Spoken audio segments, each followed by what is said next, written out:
Good morning, ladies and gentlemen. It is a pleasure for us to welcome all of you to the first plenary of our session, Natural Resources and Sustainable Development in Sierra Madre Oriental, Mexico, and Mata Atlántica, Brazil. Imparted in this occasion by Professor José Luis Villaseñor Ríos from the Institute of Biology of the National Autonomous University of Mexico, who will present the talk entitled Diversity and Distribution of Vascular Plants of the Sierra Madre Oriental. Dr. José Luis Villaseñor has a biology degree and Master of Science in Plant Biology by the Faculty of Science of the National Autonomous University of Mexico, UNAM. He has a PhD in Plant Systematics by the Claremont Graduate School in California, USA. Dr. Villaseñor is a titular researcher from the Department of Biology and at the Institute of Biology at UNAM since 1991, where he was chief of the National Herbarium from 1991 to 1994. Its main research focuses on plant systematics, phytogeography, and conservation biology, with emphasis in one of the most diverse botanical family, the Asteraceae. The main goals of his research seek to evaluate patterns on the diversity and geographic distribution in plants in Mexico at different scales, in local, regional, and in the country. Dr. Villaseñor is author of 186 publications, including 139 scientific papers, 12 books, 7 flora fascicles, and 2 software programs. He has imparted more than 45 academic courses in graduate and postgraduate programs at the UNAM and in other universities in Mexico. He has graduated 12 degree students and postgraduate 8 master students and 11 doctor students. He has performed 9 workshops and symposia in different national forums and imparted more than 90 conferences by invitation in Mexico and other countries. Since 1986, he has been member of the National System of Researchers in Mexico, the SNI, and since the 2010, he is in the 3rd level. In year 2010, he received the Medal of Excellence in Biology, honoring to the Maestra Luz María Villarreal de Puga, from the University Center of Biological Science en la Universidad de Guadalajara in Jalisco, Mexico. And the last year, in 2013, he received the Medal to the Botanical Merit by the Botanical Society of Mexico. Please welcome to Dr. José Luis Villaseñor. Muchas gracias por tu participación. Muchas gracias.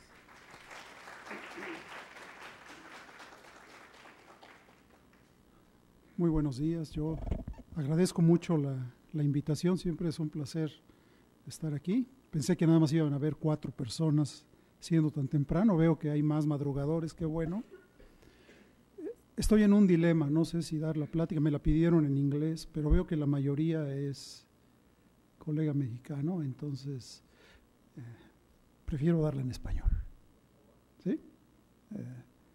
Si me forzan, la doy en inglés. ¿Qué dicen? ¿Mayoría?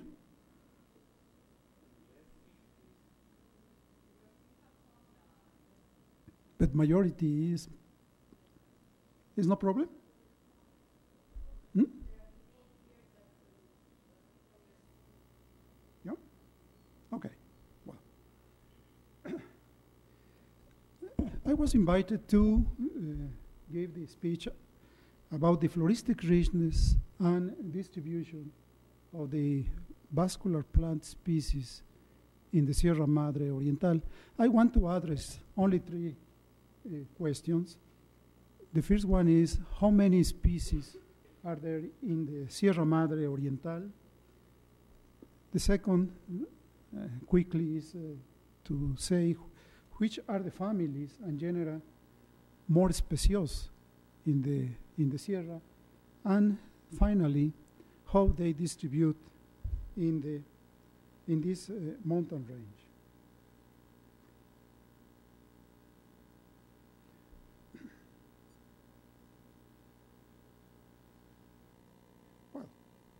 as most of you know, in Mexico there are 6 major mountain ranges. One is the Sierra Madre Occidental, the other is the Sierra Madre Oriental, the transvolcanic belt that crosses Mexico from west to east, the mountains in the state of Oaxaca, the Sierra Madre del Sur, and the mountains in the state of Chiapas. From them, in the Sierra Madre, we can find almost a third of the floristic richness in Mexico.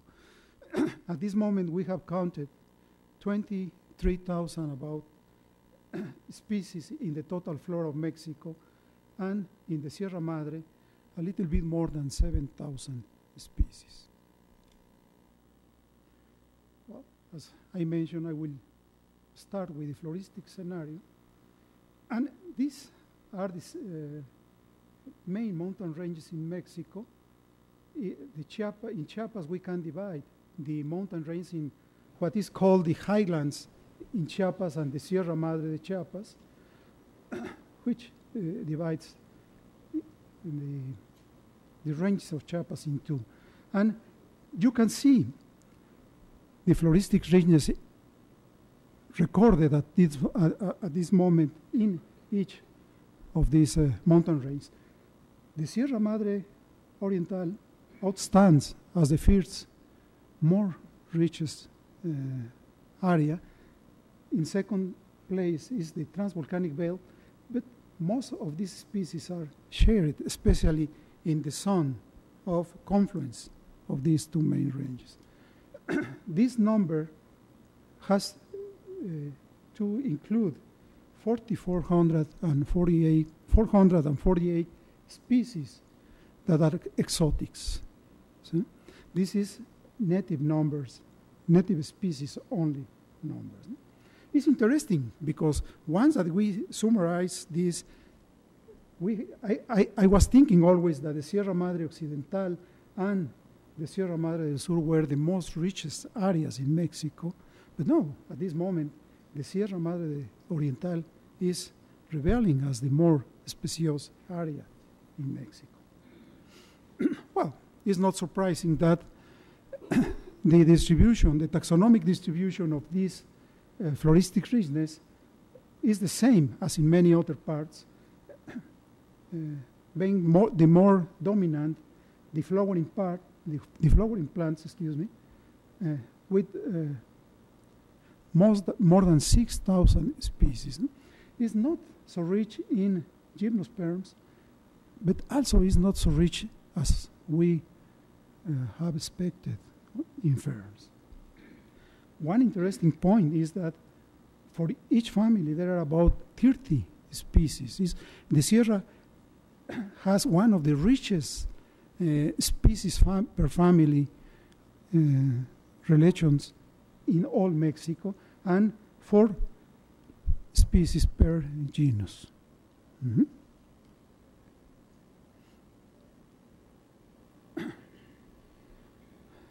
In this other slide, I am showing you the richest families in the Sierra. In first place are the Asteraceae, which is the most specious family in all Mexico. It's not surprising that also in the Sierra Madre. But it's interesting that almost a third of the, almost a third of the whole richness is present in the Sierra Madre Oriental. See? Other family that is very, very rich in the Sierra is the family Solanaceae, with almost half of the species present in the Sierra Madre. So you can see what are the families more rich in or richer in the Sierra, and the contributions of this family in the Sierra Madre Oriental. Mm-hmm. So it has a very, very nice and interesting division of this floristic richness.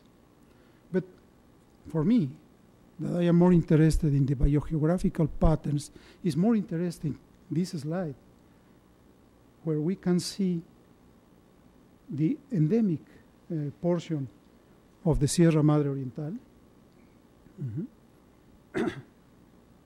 But we can see that Asteraceae is the richest family, but it's not so rich in endemism in the Sierra. Only 14% of the Asteraceae occurring in the Sierra Madre Oriental are exclusive to the Sierra Madre Oriental. See? On the other hand, families as Boraginaceae are very rich in endemic members of in the Sierra Madre, but in total, the richest of endemism in the Sierra Madre is quite important. That points to the Sierra as one of the more important places for conservation, and of course, for this reason, is considered a floristic region in Mexico.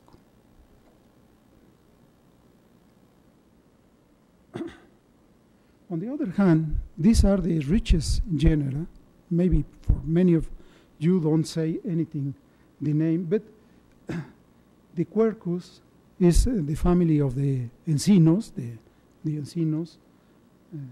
The genus Salvia is the other more rich in the Sierra Madre. Almost half of the Quercus species are present in the Sierra. So this places the Sierra Madre and contradicts what is saying for the specialists in the Sierra, in the taxonomy of Quercus, that the Sierra Madre Occidental is the richest. In the Sierra Madre Occidental, for example, is 40% of the Quercus family occurring in the Sierra Madre Oriental. But when we accumulate all the information, all the floristic information, the Sierra Madre Oriental accounts for more than half of the floristic diversity of the Quercus family.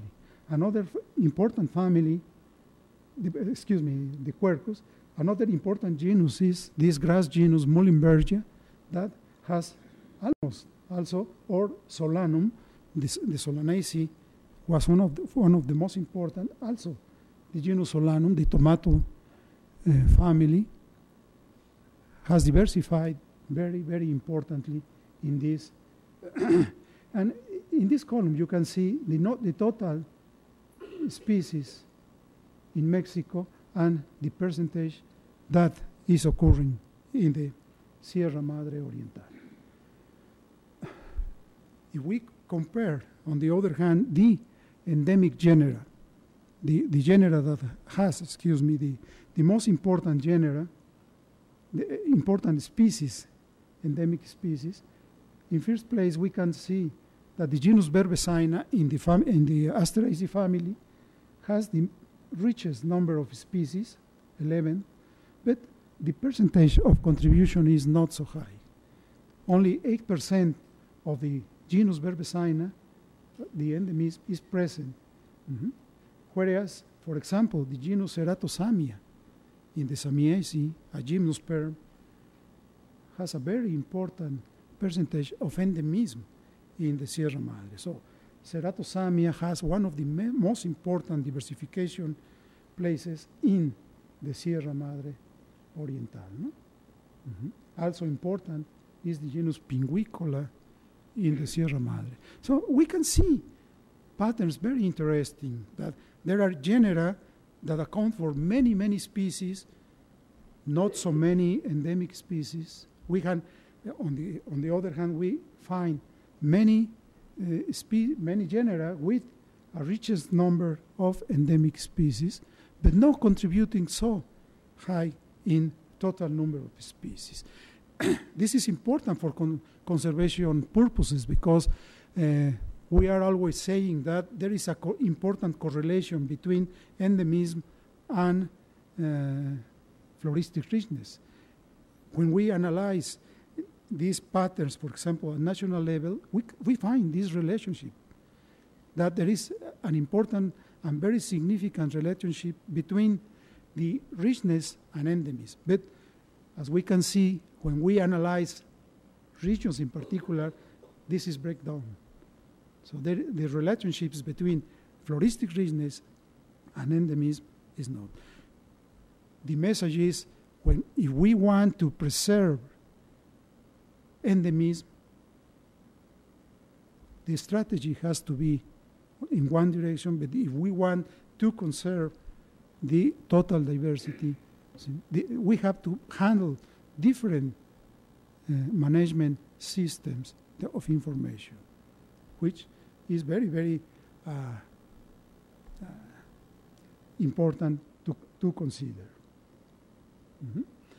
Well, as many of you know, 10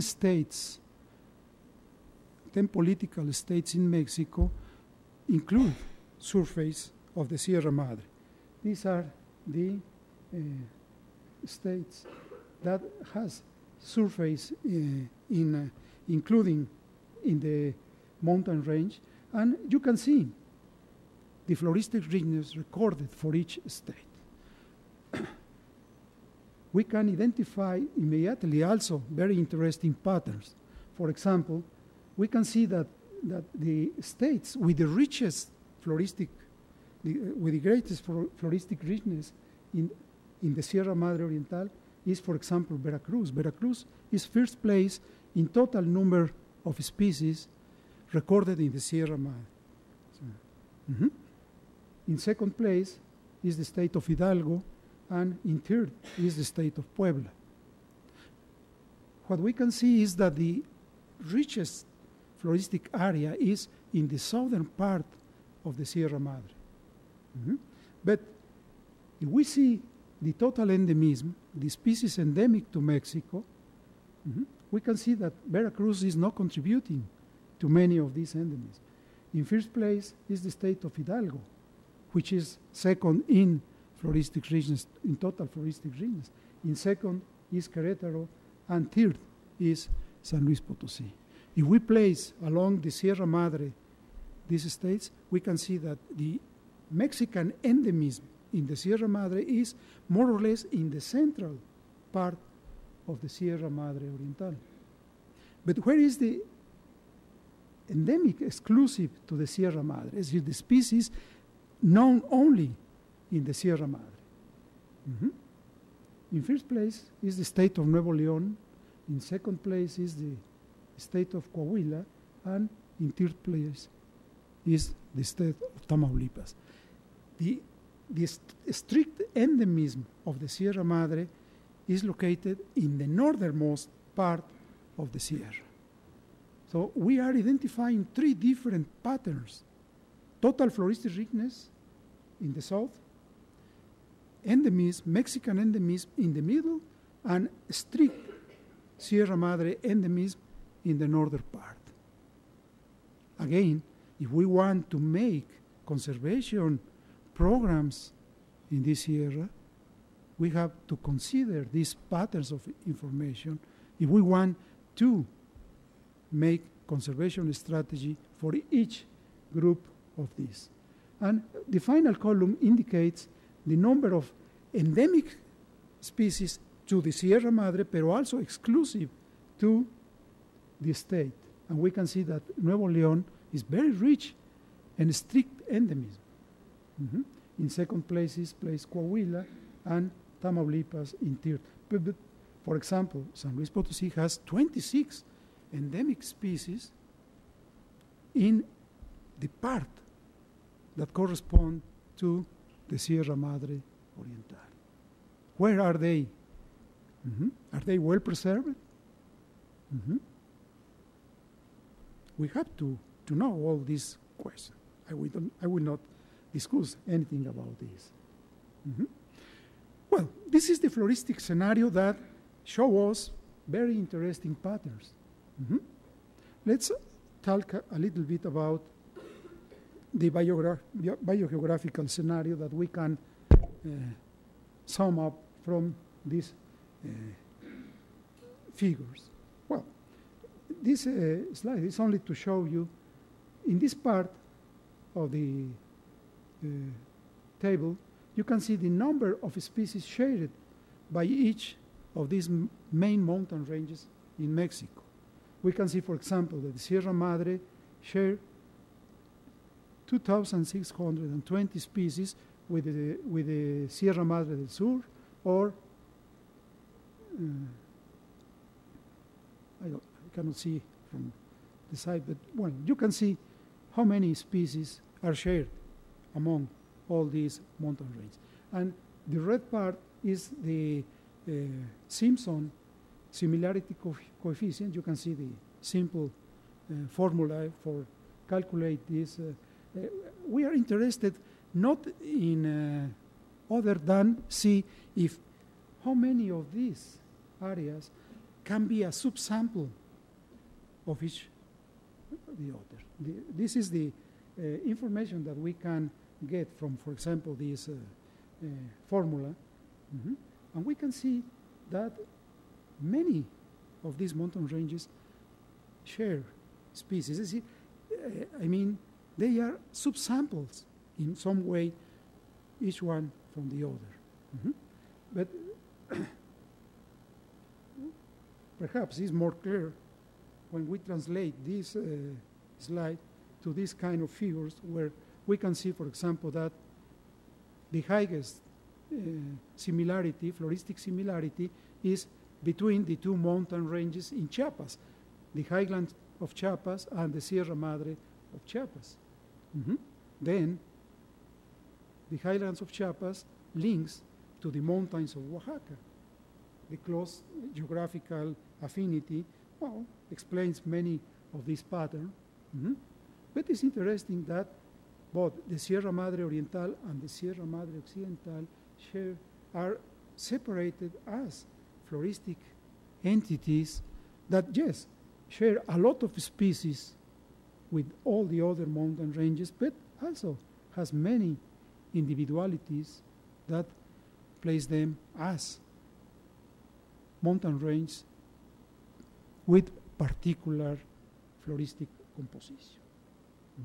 So we can not say that the conservation strategy that we do here be important for what is occurring in the Sierra Madre. But perhaps the conservation strategies in these both areas help in some way to the conservation strategies in the Chiapas. But at least for the Sierra Madre Oriental, we have to evaluate in a more precise form and as an individual entity.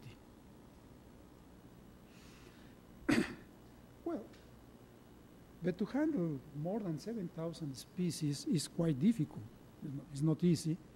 For this reason, we are trying to use the concept of biomes to make more easy the analysis and handling of the information. The biomes are defined by a combination of climate information, the substrate, and the floristic composition.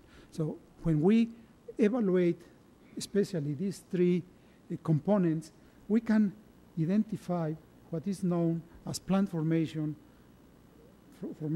of biomes.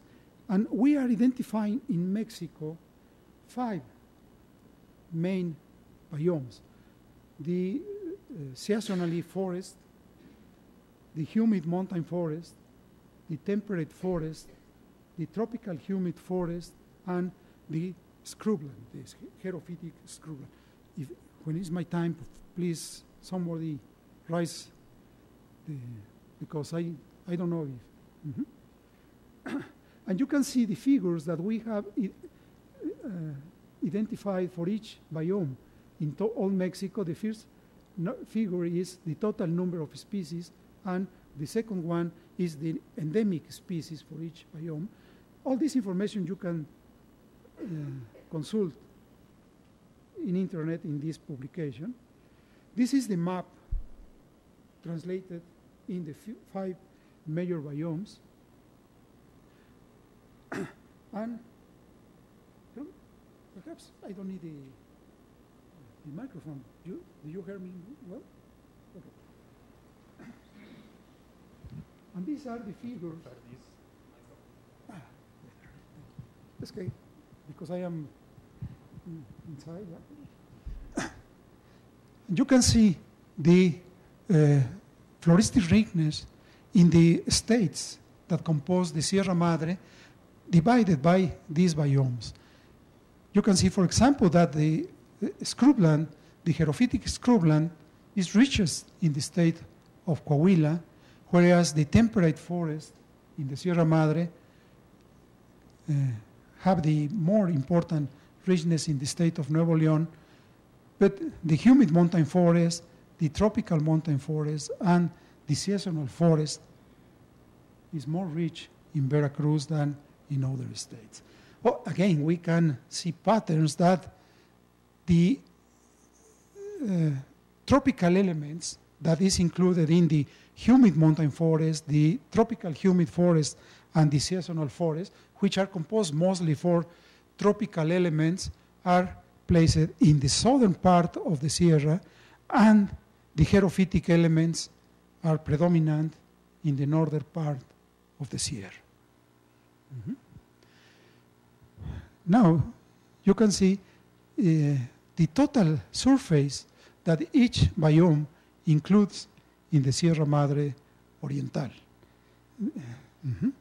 The total number of species in each biome, the total number of endemic species, and our relationships between the richness and the surface using the logarithmic unit. And we can see, please check this column, where you can see the density. It means the number of species per logarithmic unit that are in each biome in the Sierra Madre. It's interesting to see that, for example, the density of species between the humid montane forest and the xerophytic scrubland is not so different, 20 and 26. But if you see the subphase, it's quite contrasting. Whereas the humid montane forest is only 3,000 kilometers, the scrubland is 140. It's 44 times higher the surface of the xerophytic scrubland in the Sierra Madre than the humid montane forest. I explained to my students that the humid montane forest, have you entered in the metro system in Mexico City? All you? At 7 o'clock in the morning or 6:30 in the morning? How are you? You're very compacted. Well, this happened in the humid montane forest. The species, imagine that this wagon, a metro wagon in the Sierra Madre, whereas in the xerophytic scrubland, the area is more space. It's interesting to see this pattern because, of course, if the humid montane forest is endangered, all this flora is endangered. Whereas a part of the xerophytic scrubland is endangered, not all the flora necessarily is endangered. Well, finally, the other part of the speech refers to what is the contribution of the species if we analyze the distribution outside Mexico. And you can see, for example, that the most important elements in the Sierra Madre are the endemic to Mexico species. 40% or 41% of the species found in the Sierra Madre are endemic to Mexico. It follows the Nearctic elements, which is the species that distribute from Mexico to North America. That places a very important signature to the Sierra Madre. See? The elements are more related with North America, the Nearctic realm, that, as always, as have been saying, that Mexico is more related to the neotropical region. No, the Sierra Madre is more related, after the endemic elements, with the Nearctic. If you see, the neotropical is a little bit less important in the Sierra Madre. in fact, the contribution from the plants that we are sharing with the old world is almost negligible. We have no an important relationship con the old world. It's interesting, these figures, because we can stamp the biogeographical position of the Sierra according to the distribution of its elements. Now, if we see the distribution according to the biomes, we can see that the endemic is again the most important element, following by the Nearctic. But one important point, that the neotropical element is not distributed almost to the South American part. Most of the neotropical, or the species that belong to the neotropical realm are Mesoamerican. That means that they distribute only to the Panamanian isthmus to Mexico. Well, just to finish my talk, I want to show you some analysis that we are including. Very interesting to me. Perhaps my speech were oriented after the talk last night with Dr. Fortanelli. Perhaps I was directed my speech to this area, but just I will show you two examples of the analysis that we are doing.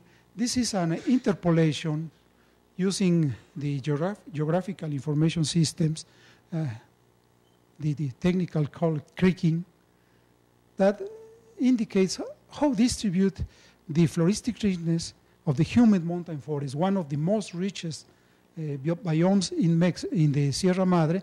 And you can see that there are the richest hotspots is in this part, in the southern part, with a small patch in this. The northern part of the Sierra, although we can find patches of humid mountain forest along all the Sierra, the most important hotspot is in this part. But in blue, you can see all the transformed vegetation, just to see how has been the impact, the human impact in the Sierra. All these blue parts are areas with no vegetation at all. And you can see that large part of this hotspot has been threatened by the human activities. On the other way, you can see the distribution of the floristic richness of the temperate forest with two hotspots, one in the southern part, another in the northernmost part of the Sierra. But you can see also, curiously, there are very large parts of transformed vegetation. Well, I hope that this information helps you to get some ideas of the floristic richness, how this floristic richness distributes in the Sierra Madre Oriental, and I hope to raise questions, if not here, perhaps outside the auditorium. Thank you very much.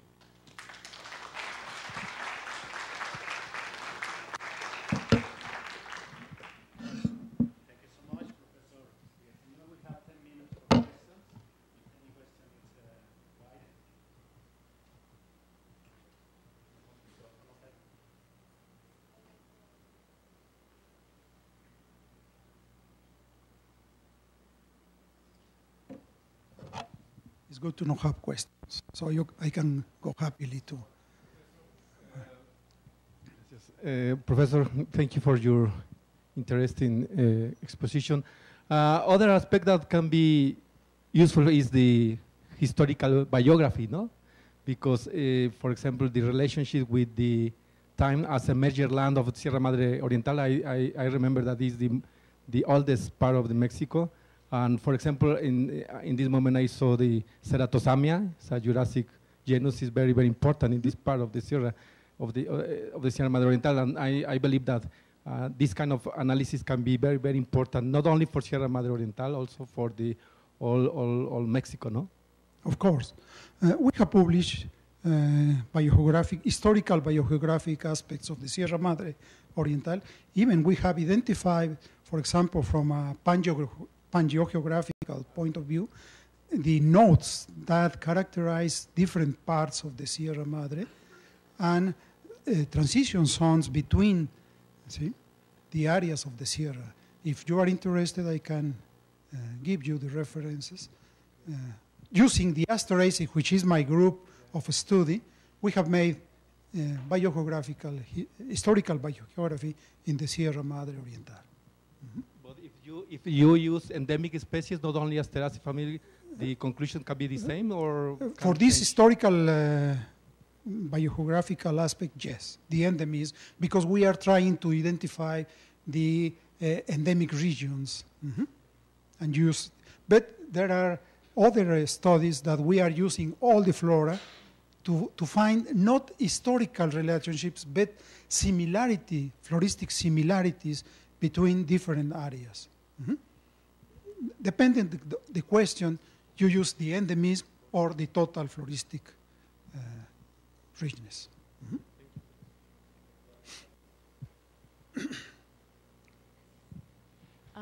Which are the conservation actions in Mexico to preserve the floristic richness in Mexico? No one. There are no actions. There are more actions to conserve faunal richness than floristic richness. If you see our natural protected area systems, no one has been decorated by floristic richness, or perhaps one charismatic species is used, but really I cannot say you that one floristic richness in Mexico, one protected area in Mexico has been decreed by its floristic or endemic species. Unfortunately, the trouble is that this information is not published, it's not available. I synthesized this information because I was invited, but it's in our databases that has to be handled. And if there is no motive, we don't handle this information in this way. Now we have motive. My student that will speak a little bit more later is presenting with the Asteraceae information that we are trying to synthesize and publish this information with his in a paper that helps something.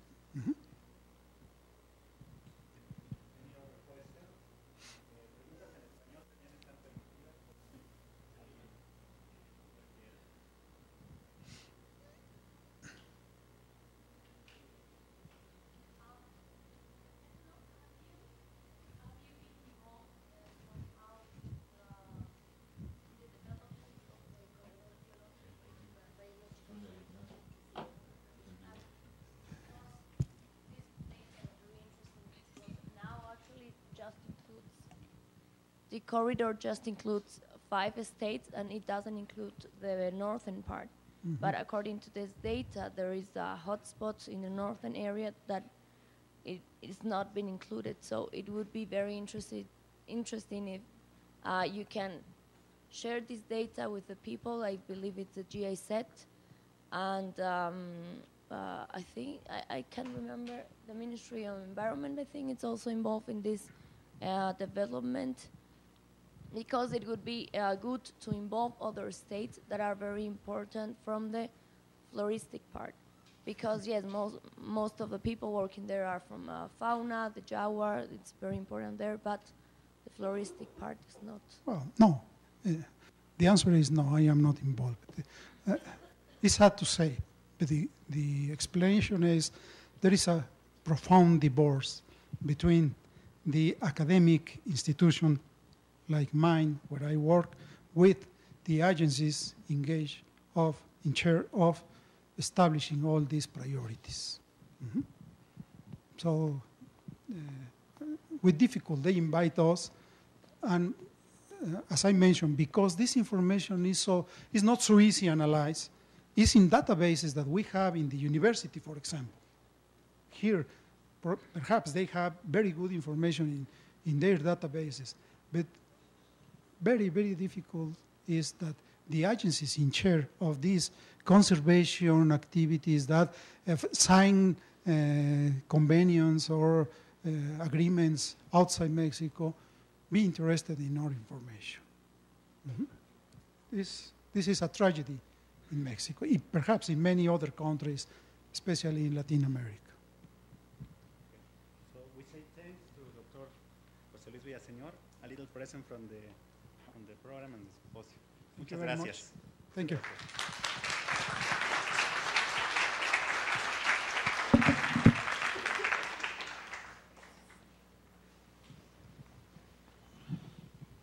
Some announcements before the next presentation. There are some places for the excursion to Trópico de Cáncer, so you are invited to give your name to the person outside. You can take your place. And another announce is that if you are interested in publish your work, the CNRD have a journal. If some of you are interested, please ask me, and I can give you the direction to submit your papers in the journal. Thank you.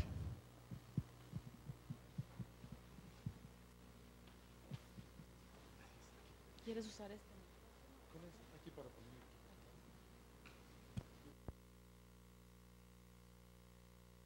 I have a presentation, plenary talk for the session of sustainable cities and human settlements that will be later on one of the rooms besides this auditorium. I'm going to present to you Dr. Vicente Ugalde Saldaña. He's got a master in urban studies and at the Colegio de Mexico and a PhD in law at the University of Pantheon-Assas in Paris, France. He's a research professor at the Center of Demographic, Urban, and Environmental Studies at El Colegio de Mexico, where he teaches the course Local Government. His primary research areas are environmental policy in Mexico, with particular focus on hazardous waste policy making and urban environmental policies. Currently, Professor Ugalde is developing a research project on the field of the sociology of legal processes, with a special focus on legal decision making in control of environmental regulation. El doctor Ugalde va a hablar entonces sobre la introducción del tema de ciudades sustentables y asentamientos humanos, que vamos a tener más tarde para el que esté interesado en una de las salas con diferentes presentaciones. Le agradecemos al doctor Ugalde.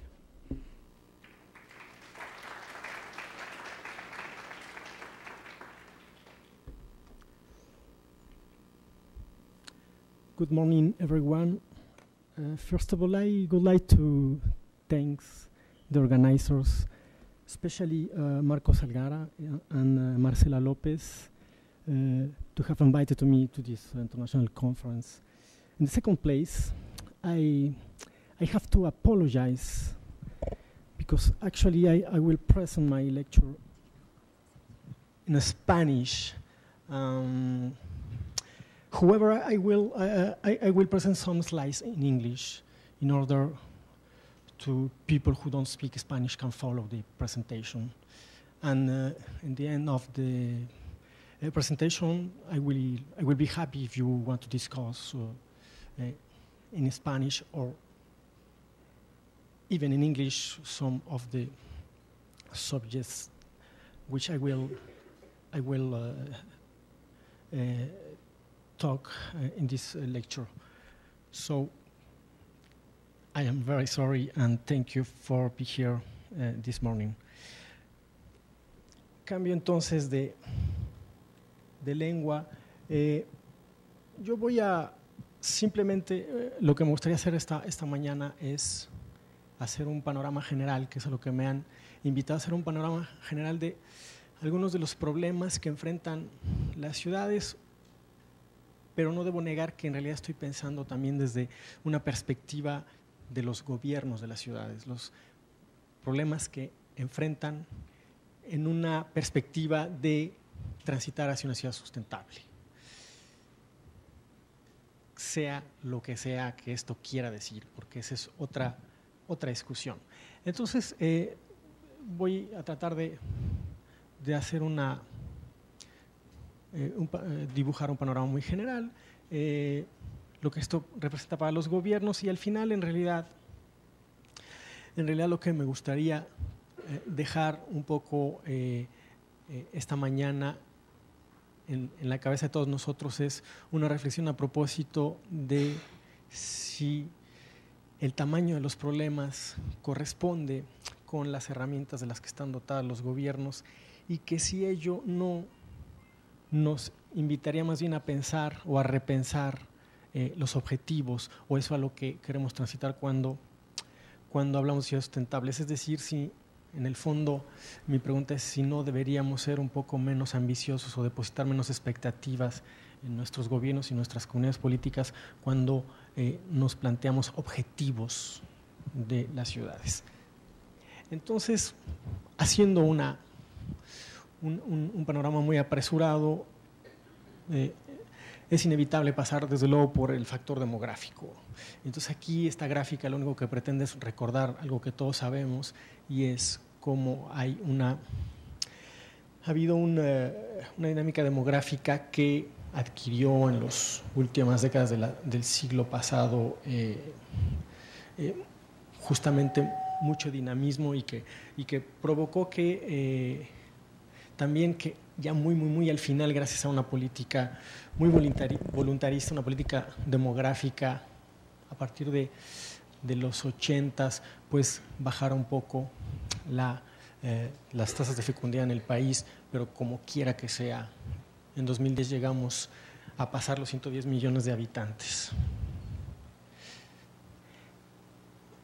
Eso es un dato que no dice mucho. Lo que sí puede ser un poco más interesante es pensar en la distribución espacial de esa población que se ha multiplicado en las últimas décadas. Aquí, bueno, en esta gráfica lo que se puede apreciar es cómo hay una concentración, desde luego, en las grandes ciudades y algunos datos que pueden ayudar a ver este panorama. Tendría que ver, por ejemplo, con que en 2010 había 11 ciudades de más de 1 millón de habitantes, 33 ciudades de más de medio millón de habitantes y que el 72%, o sea, más de 7 de cada 10 ciudadanos en el país vivía en alguna de las 384 localidades que tienen más de 15,000 habitantes, es decir, que habitan en esas ciudades que forman parte de lo que la jerga oficial denomina el Sistema Urbano Nacional, ciudades de más de 15,000. Entonces, más 70% de la población es urbana en este país. Y esta es una tendencia que se observa en América Latina y se observa entre los países en desarrollo, digamos, la región en desarrollo que presenta una tasa de urbanización más dinámica es sin duda la de América Latina, a pesar de que la bomba demográfica realmente se presenta en los países africanos. Hay entonces una urbanización creciente y también, bueno, pues hay una expresión de esto que es en la multiplicación del número de ciudades. En 1950 había alrededor de 84 ciudades que tenían más de 15,000 habitantes y para 2012 eran ya 304 ciudades.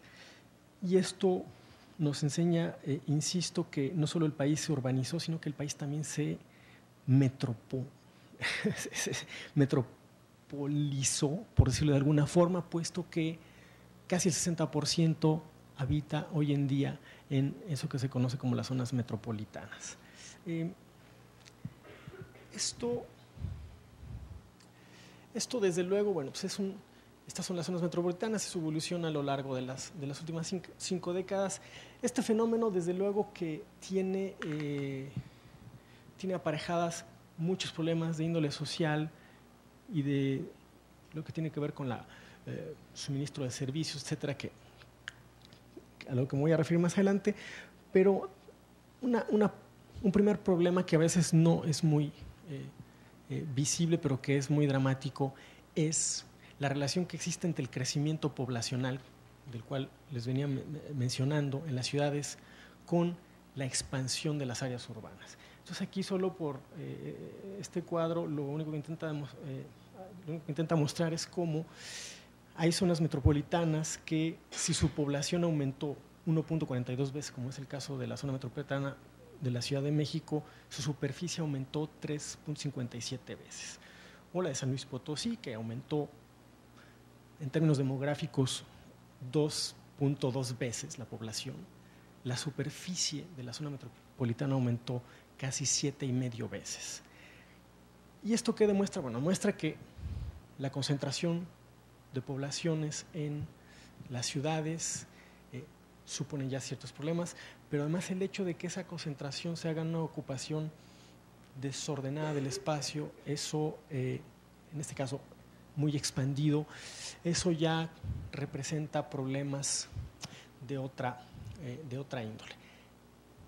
Estas cifras, en realidad, debo mencionar, son, no sé si alcanzan a ver abajo, pero es un trabajo que hizo la Cedesol en la administración anterior, que es muy interesante, que se puso a ver todas las zonas metropolitanas entre 1980, me parece, entre 1980 y 2010, cuál era esta proporción de crecimiento demográfico contra expansión urbana, porque eso mostró que, bueno, no sabemos antes, pero lo que sí podemos ver es que hay una expansión urbana mal planificada sobre todo en el contexto de que finalmente en los últimos años, en la vieja discusión a propósito de cuál es la mejor ciudad, la ciudad compacta, la ciudad extensa, pues más o menos, aunque no está agotada la discusión, más o menos los organismos internacionales, los organismos gubernamentales nacionales, más o menos en sus programas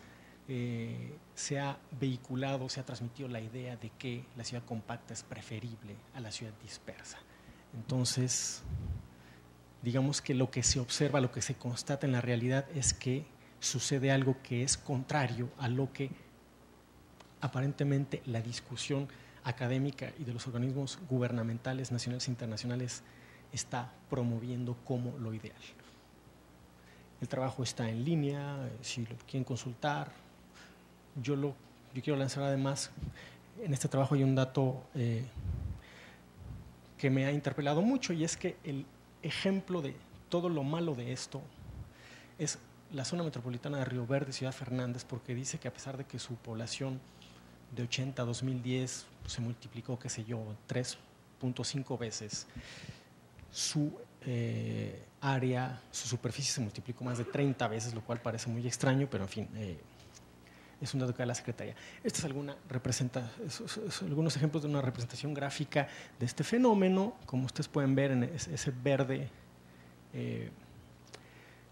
representa lo que era la zona urbanizada en los años 80 y cómo para 2010 cómo se ha dado esta expansión. Es el caso de la zona metropolitana de Toluca, que también ha sido una de las que demográfica y económicamente ha sido más pujantes en las últimas 2 décadas. La zona metropolitana de la Ciudad de México y la zona metropolitana de Guadalajara, donde bueno, se aprecia que en estos 30 años estuvo cerca de doblarse su población, pero su superficie se extendió en forma mayor, en una proporción mayor. Esto es causa y consecuencia o va aparejado con una serie de fenómenos que es muy difícil tratarlos aquí en los minutos que tengo, pero más allá de que se puede decir, bueno, hay una mala planeación de parte de quien le toca planear, en principio, la organización de actividades y la distribución de poblaciones sobre los territorios que son los gobiernos urbanos, es decir, los municipios. Además de eso, bueno, pues ahí sabemos otros factores que inciden en ese fenómeno de la expansión. Y uno de esos factores es, sin duda, la política de vivienda, es sin duda la vivienda, la construcción masiva e industrializada de vivienda a bajo costo.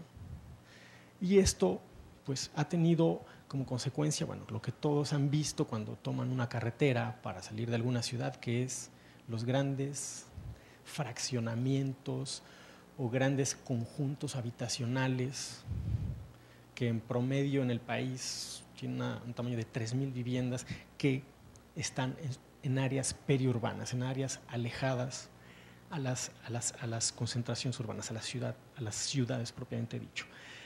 Y esto ha traído como consecuencia, o sea, una consecuencia de esto es algo que dejó ver el último censo de población y vivienda, que es que de las casi 35,5 millones de viviendas que hay en el país, casi 5 millones están desocupadas. No todas, pero muchas de ellas, alrededor del 15% según un estudio, pero las cifras varían, se encuentran en este tipo de conjuntos habitacionales.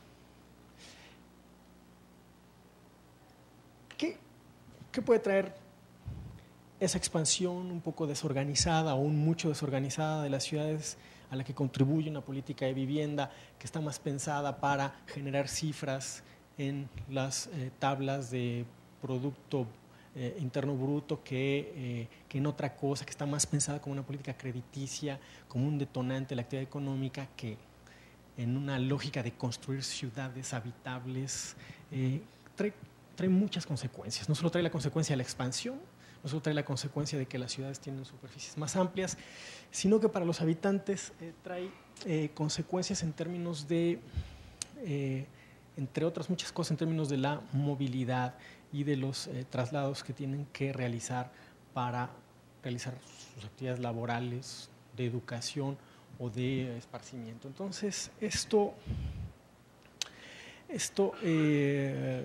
ha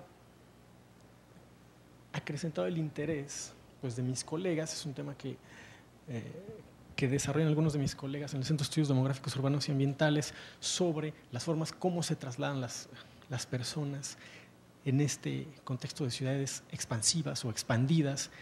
Y aunque cada ciudad es un caso diferente, bueno, algunos trabajos y algunos datos de los organismos gubernamentales nos muestran cómo a lo largo del tiempo es el comportamiento de la utilización de los diferentes modos o modalidades de transporte en las zonas urbanas. Aquí esta gráfica trata de mostrar que es de la Secretaría de Transporte y Vivienda de la Ciudad de México, trata de mostrar un poco en qué se desplaza la gente cotidianamente en la ciudad. Y aquí lo que es interesante resaltar, bueno, es, en principio, ustedes apreciarán muy bien, lo que nos puede interesar es cuál es la proporción de viajes que se realizan en automóviles particulares con respecto a la proporción de viajes que se realizan en transporte colectivo. Entonces uno aprecia una constante. Sin embargo, pensando en la dinámica demográfica, es decir, ese 20%, cada vez son mucho más personas, ese 20% constante que se desplaza en automóvil particular, cada década aumenta considerablemente, alrededor de, el último dato, alrededor de más de 2 millones de automóviles. En realidad, esa modalidad de movilidad, pues como ustedes saben, utiliza más o menos el 80% de la infraestructura vial. O sea que el 80% de la infraestructura vial lo utiliza un 20% de la población para desplazarse. ¿Y a quién le corresponde el suministro de infraestructura para la movilidad, para la movilidad privada como pública? Pues a los gobiernos locales. Entonces, aquí lo que un poco está tratando de reflejar es que algo que aparentemente hasta se podría ver como positivo, de que de 2007 a 2010 hay una tendencia según la cual disminuye el porcentaje de transportes privados, de desplazamientos en transporte privado con respecto al público, en realidad aumenta y exige más infraestructura. Y es por eso que ustedes ven que a los gobiernos locales estamos exigiendo hacer muchos pasos a desnivel o segundos pisos o nuevas vías. Y ese interés legítimo del conductor de un automóvil que quiere más vías, pues compite también con el interés legítimo de quien quiere que haya un mejor transporte colectivo en cualquiera de las otras modalidades. Bueno, y también aquí aquí una cuestión que se aprecia es que en la última década hay otras modalidades de transporte que pudiera pensarse en principio que es un buen signo, pero todo eso que le estamos exigiendo a los gobiernos locales, a los gobiernos urbanos, sigue constituyendo un tema en donde intereses legítimos están compitiendo y los gobiernos tienen que arbitrar en eso. Y tienen muy poco margen para decidir si beneficiar a uno o beneficiar a otro lado. Es decir, de hacer más segundos pisos o hacer más líneas de metro, porque eso presupuestalmente absorbe muchísimos recursos. Entonces las ciudades plantean esta serie de desafíos a los gobiernos que son muy difíciles de sobrepasar y que van lidiando con ellos como lo pueden hacer. Esta gráfica es un poco más explícita en cuanto a la gravedad del fenómeno que me interesa transmitir, que es un poco una proporción de cómo en estas 2 décadas aumenta la población con respecto a la motorización, que es el número de vehículos por número de vehículos sobre población, pero sobre todo por los kilómetros recorridos, porque eso también refleja un fenómeno que ha sido observado por los especialistas en las ciudades, que es que entre más infraestructura usted les ponga a los ciudadanos para moverse en su automóvil privado, ellos van a estar dispuestos a hacer desplazamientos más grandes. Si se van a ir a vivir más lejos, si hace segundos pisos para ir a Soledad o a La Florida o a Escalerillas, pues hay gente que va a decir, pues me voy a vivir allá, pero no va necesariamente beneficiar en sí la movilidad en un sentido ambientalmente aceptable. Otro tema que generan las grandes concentraciones, que ya también es afortunadamente suscita la atención de muchos especialistas, es el tema de la generación de residuos, que ha aumentado no solo en proporción con el aumento demográfico, o sea, no es solo que hoy generemos más residuos como ciudades, porque las ciudades son más grandes, sino que per cápita cada habitante genera más residuos. Según la CDSO, la emisión 50 generábamos poco más de 600 gramos al día y hoy generamos alrededor de 1 kilogramo por día de residuos. Y además de esto, bueno, pues todos sabemos, a todos nos gusta tener gadgets, entonces empezamos a generar residuos que tienen características diferentes a las que se generaban antes, y todo esto se traduce en problemas para los gobiernos urbanos, a quienes les exigimos la gestión de los residuos, es decir, que les exigimos tratar mayor volumen, pero también hay una sofisticación en ese residuo, y también hay una sofisticación en lo que le exigimos que tratamos, porque si hace algunos años lo único que queríamos era que quien fuera de la misión se llevara la basura de mi casa, hoy además le exigimos que se la lleve y que haga con ella lo correcto, es decir, que no la vaya a tirar a donde sea, sino que la trate. Entonces ¿y eso a quién se lo exigimos? Al gobierno local también. Entonces,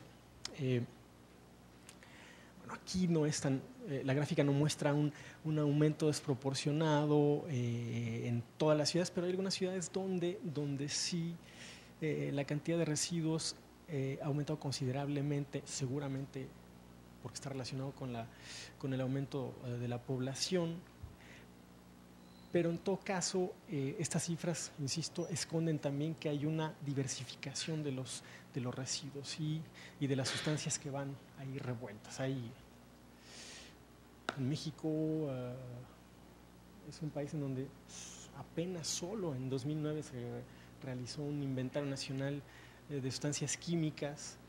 Cada año entran 3,000 sustancias químicas al mercado y nadie sabe muy bien a ciencia cierta qué son, qué se va a hacer con ellas, qué va a pasar si se mezclan con otras, etcétera. Entonces, todo eso muchas veces va a esos que le llaman rellenos sanitarios o basureros o tiraderos, y apenas los gobiernos empiezan a ocuparse un poco de qué van a hacer con ello. Y esto, bueno, es otro dato, es otro, nada más para recordar que otro de los problemas que en las ciudades se enfrentan, que le pedimos a los gobiernos que se encarguen de ello, pues es la contaminación atmosférica. Esto no, aquí nada más es también para recordar cómo hay una cantidad considerable de días al año que se rebasan las normas solo de este contaminante, pero la mención que es alrededor de 6 contaminantes más o menos. Si ustedes revisan los inventarios, se puede percatar que hay un número de días muy considerable en muchas de las zonas metropolitanas, bueno, en donde se realiza el monitoreo, en donde se rebasan al año los límites permisibles. Y eso es otro problema que tiene que ver también mucho con la cuestión anterior de los desplazamientos, de los transportes, de las emisiones. Otro tema tiene que ver con el tratamiento de aguas, que si bien afecta más al campo, a las áreas periurbanas, pues es un problema que se genera fundamentalmente en nuestras zonas urbanas y en nuestras zonas, por qué no decirlo, industriales.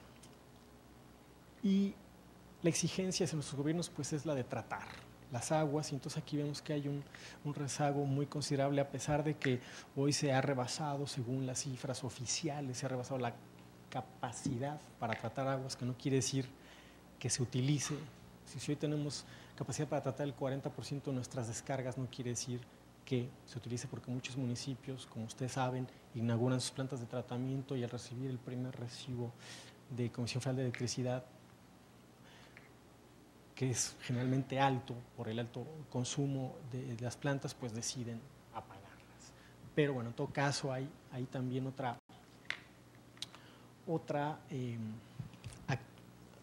otro aspecto que tiene que ver con esta idea de que queremos transitar a una ciudad sustentable, quiera decir esto lo que quiera decir. Y también, bueno, pues desde la década pasada, desde 2009 de manera más enfática en México, con un programa especial sobre cambio climático, en 2012 una ley que además obliga a los municipios a hacer unos programas de cambio climático. Tenemos además esa otra exigencia que tiene que ver justamente con esto del cambio climático y que se traduce mucho en poner atención sobre las emisiones. Y como se puede ver, pues más o menos no sé, quizá el 70, un poco más del 70% de los factores que inciden en lo que tiene que ver con las emisiones, pues tienen que ver con actividades urbanas, con algo que se genera en la ciudad. Por lo tanto, se agrega todavía otro pendiente más a la larga lista ya de cosas que le estamos exigiendo a los gobiernos urbanos. Entonces, digo, en términos generales, yo no sé bien qué es una ciudad sustentable.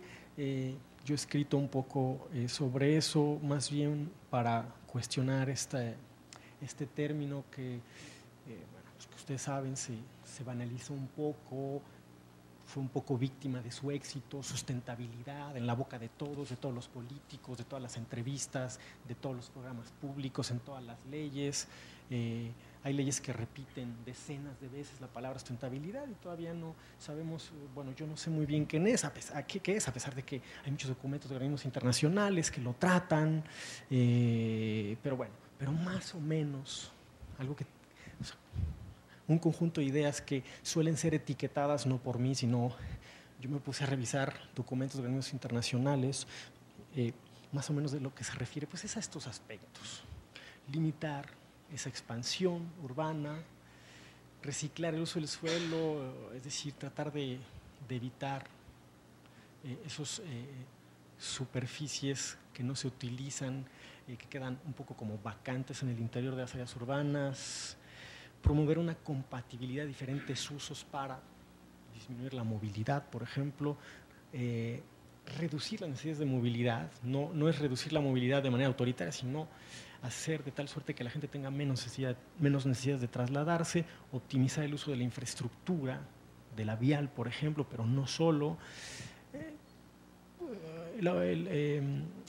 Digamos que el fomento, que haya mayores espacios públicos, una mayor proporción de áreas verdes por habitante de las que hay, en donde hay mucho rezago en las ciudades mexicanas, reducir las emisiones, introducir medidas de adaptación a cambio climático y bueno, controlar la contaminación de los 3 medios, agua, aire, suelo, hacer una gestión integral de los residuos y desde luego reducir también la desigualdad social, que es uno de esos temas que estaban, cuando uno revisa lo que se discutió en Río y cuando se discutió esta noción, pues más o menos también se introdujo un aspecto no solo de solidaridad social intrageneracional, sino también de solidaridad social con los desfavorecidos en el presente. Entonces, eso es lo que le exigimos un poco, ese es como un poco lo que está detrás de esta etiqueta y por lo tanto lo que estamos exigiéndole a nuestros gobiernos. Entonces, la pregunta que yo trato de decir es, a ver, ¿es razonable exigirles esto? Cuando, por ejemplo, primero, yo tomo solamente el ejemplo de proyectos de infraestructura, esos conjuntos habitacionales que son de vivienda. Es que compete a los municipios, que son quienes gobiernan las ciudades, completamente tomar las decisiones sobre eso. Porque aquí no hay que olvidar que hay muchas veces esta flechita en azul es que cuando pensamos en ciudades sustentables estamos pensando en direcciones de ecología o direcciones de medio ambiente o de protección ambiental y estamos pensando qué es lo que hacen en aras de una ciudad sustentable. Pero hay muchas acciones e intervenciones públicas que vienen de sectores diferentes a ese, que se presenta como el encargado de lo verde y de lo ambiental, que inciden de manera más radical en comprometer las condiciones de la sustentabilidad de las ciudades. Y unas que vienen del propio gobierno municipal, es decir, todas las decisiones que tienen que ver con actividades mercantiles, que es como se llama muchas veces reglamento de actividades mercantiles en los municipios. Muchas veces esas decisiones, lo laxo que pueden ser para el otorgamiento de licencias de funcionamiento, puede tener mayor incidencia en comprometer la sustentabilidad de las ciudades que lo que hace una dirección de ecología. Pero por otro lado, además hay campos de intervención del gobierno federal cuyas decisiones tienen una incidencia mayúscula en los territorios urbanos y eso compromete aún más el tránsito hacia la sustentabilidad de las ciudades. Yo digo, eso todavía se puede ver. Si alguien decide construir un aeropuerto en una ciudad, pues compromete terriblemente la sustentabilidad si no existen las condiciones. Y por no decir puertos, en fin, todas estas grandes obras de infraestructura. No los menciono de uno por uno, pero son son estos instrumentos de los que disponen los gobiernos. Y la reflexión solamente va encaminada a decir si estos son suficientes para las expectativas que depositamos en lo que van a hacer los gobiernos de las ciudades. Pues esos instrumentos, con eso se puede hacer muy poco en realidad. Eso por un lado, pero por otro lado,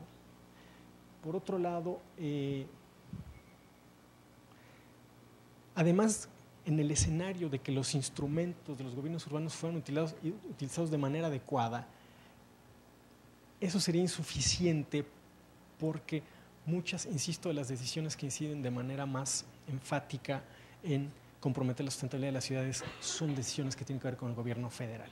Y entonces, por un lado, los instrumentos de los que disponen los municipios, por ejemplo, en materia de desarrollo urbano, son subutilizados o se utilizan mal. Muchos de esos conjuntos habitacionales, esto lo digo con base en una investigación empírica que les hacen unos colegas en 100 conjuntos habitacionales, muchas veces los promotores son los que hacen el plan para que con base a ese plan se otorguen las autorizaciones porque no existe plan. Entonces hay una fragilidad institucional que hace que sean mal utilizados esos instrumentos, pero por otro lado muchos de los instrumentos que tendrían potencialmente la capacidad de incidir en lo que pasa en las ciudades y en comprometer su sustentabilidad en realidad son de otros niveles de gobierno, como ahora que está de moda los ríos contaminados por actividades mineras. En fin, esta es la reflexión que yo quería un poco dejarles a ustedes a propósito de las expectativas que depositamos en los gobiernos locales y en sus instrumentos y sugerir que tal vez deberíamos de tener unas expectativas más realistas. Muchas gracias por su atención.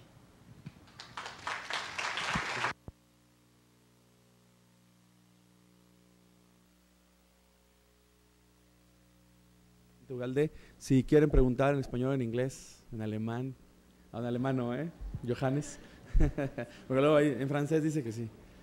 ¿Alguien que quiera hacer alguna pregunta, alguna reflexión? de los chicos que van a participar con temas ahorita de presentaciones en esta sesión. Jordi, ¿alguna consideración en la experiencia que han tenido? Ya lo puse en un aprieto a Jordi, que vino a hablar de agua en esta ocasión. Sí, está bien, muchas gracias entonces. Le agradecemos al doctor Ugalde y nos vemos ahorita ratito en la sala 2, me parece, y el resto de las salas también, 3 o 4 salas que tenemos, para comenzar ahorita en 5 minutos, me parece, las sesiones. Sí, bueno, antes de que se vayan, before you leave, there's an announcement. The city tour, for the people who are taking the city tour in the afternoon, it will be at 5 o'clock, and the meeting point will be at Plaza del Carmen, if the weather permits, but you can go if you want.